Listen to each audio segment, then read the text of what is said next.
আসসালামু আলাইকুম, শুভ দুপুর। আজ আপনাদের মাঝে নতুন একটা ভর্তার রেসিপি নিয়ে হাজির হলাম। তো আমি আজ কাঁচকলা ভর্তা করব, একটু অন্য রকম। আমরা তো অনেক সময় ভাতে সেদ্ধ দিয়ে কিংবা পানিতে সেদ্ধ দিয়ে আমরা কলা ভর্তাটা করে থাকি। আজ আমি একটু অন্যরকম স্বাদের ভর্তাটা করব। তো আমি সর্বপ্রথম 1 চা চামচ রসুন, একটুখানি গুঁড়া মরিচ, একটুখানি হলুদ আর একটুখানি জিরার গুঁড়ি আর একটু লবণ দিয়ে আর 2টা লেবু পাতা ছিঁড়ে একটু সরষের তেল দিয়ে সুন্দর করে কলাটা মাখিয়ে নিলাম। কলাটা মাখানোর পরে আমি চলে আসলাম চুলায়। ওই যে আমরা মাছ মুরগি বারবিকিউ করি, আজ আমি কলাটা বারবিকিউ করব। তো মশলাটা মাখিয়ে আমি একে একে সুন্দর করে চুলায় শিকটা দিয়ে আমি চুলার পরে কলাগুলি সাজিয়ে দিলাম।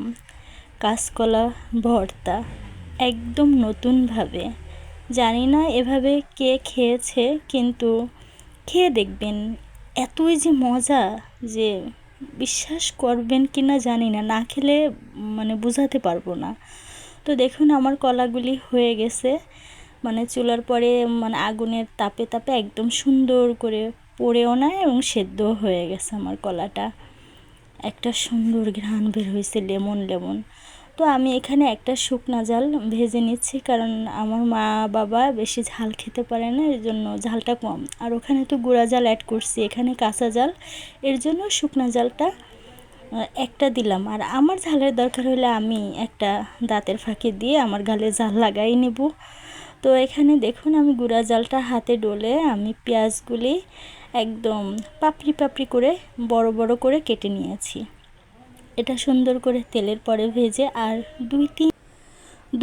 দুই তিন কোয়া রসুনও আমি এখানে কুচি করে দিয়েছিলাম, আর ওখানে তো রসুন বাটা একটু অ্যাড করে নিয়েছি। তো লবণ স্বাদ মতো দিয়ে কলাগুলি মাখিয়ে আমি একটু সরষের তেলের পরিমাণটা বেশি দিয়েছি, দিয়ে সুন্দর করে কলা ভর্তাটা করে নিলাম। আমার আর লোভ মানতেছে না বাবা, এত মজা হয়েছে ভর্তাটা। কি যে স্বাদ রে বাবা, ঝালটাও একদম ঠিকই হয়েছে। আমি আগে ভর্তা দিয়েই খেয়ে নিলাম, আমার আর তরকারি দিয়ে খেতে হবে না, এত মজা। আপনারা সবাই এভাবে কলা ভর্তাটা করে দেখতে পারেন। আসসালামু আলাইকুম, আল্লাহ হাফেজ।